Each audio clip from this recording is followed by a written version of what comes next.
Thank you so much for tuning in today. You're listening to The Daily, and I'm your host, Amy Carlin. In January 2021, Elder David A. Bednar gave a devotional address at Brigham Young University about the importance of temple covenants.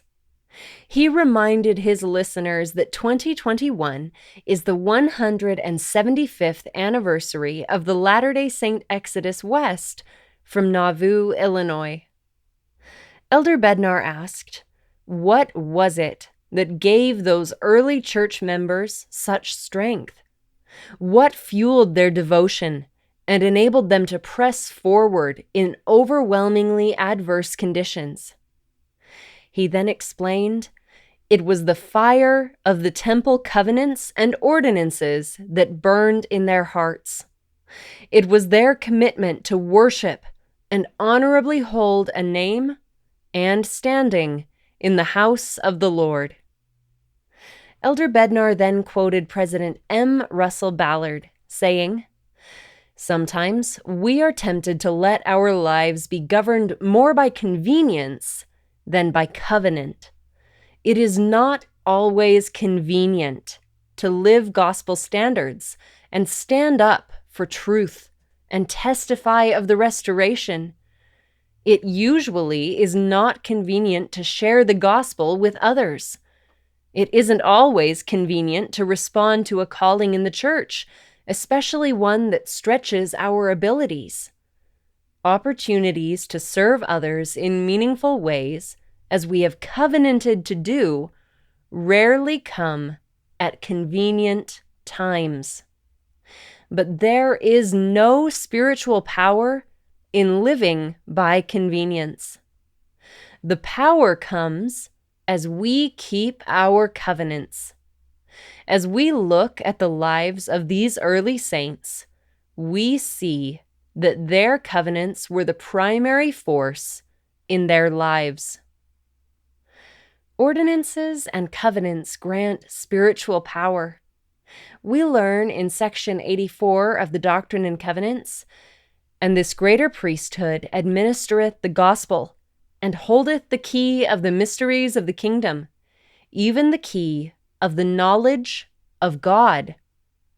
Therefore, in the ordinances thereof, the power of godliness is manifest. And without the ordinances thereof and the authority of the priesthood, the power of godliness is not manifest unto men in the flesh. The keys of the kingdom, as well as covenants and ordinances of the temple, were restored through Joseph Smith to the Church of Jesus Christ of Latter-day Saints. Through this church, we can receive spiritual power that is tied to these keys, covenants, and ordinances. Elder Bednar reminded us that the eternal importance of temple covenants and ordinances anchored both ends of the Latter-day Saint movement west. The saints began their trek after being endowed with power from on high in a temple in Nauvoo, and one of the first things President Brigham Young did upon entering the Salt Lake Valley was to select a site for another temple. Elder Bednar taught, through their faithfulness, those stalwart saints invited the fire of the covenant and the power of godliness into their lives. Strengthened and enabled by that fire and power, they were blessed to trek westward with faith in every footstep. As we honor the covenants and ordinances of the temple, we can see this same power of godliness manifest in our lives.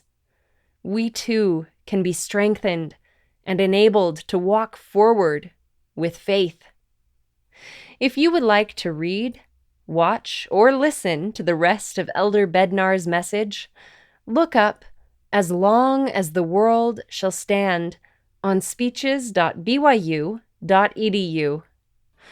Thank you again for listening today. The Daily is brought to you by the Church of Jesus Christ of Latter-day Saints.